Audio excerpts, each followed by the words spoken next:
There are several things that we must remind ourselves from time to time. Succinctly, we must remember that in a great state like New York, the right of the jury trial is not absolute. In New York City, a person charged with a B misdemeanor can be forced to trial by judge as opposed to trial by jury. This trial by a judge is also called a bench trial.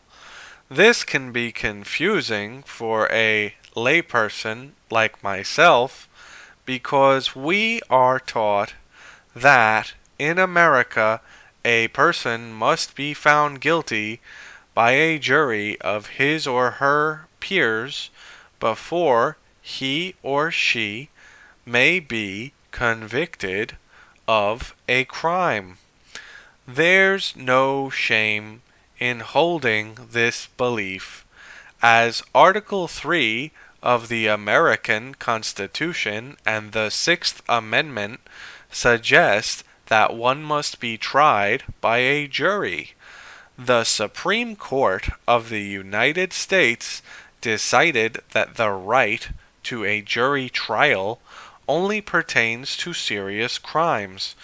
Serious crimes are defined in terms of jail exposure.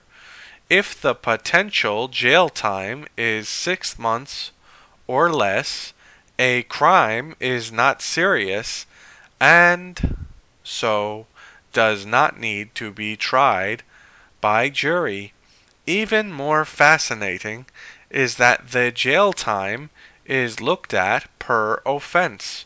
So if someone is charged with and convicted of 21 B misdemeanors and sentenced consecutively as opposed to concurrently, that person could theoretically go to jail for 10 years without a trial by jury.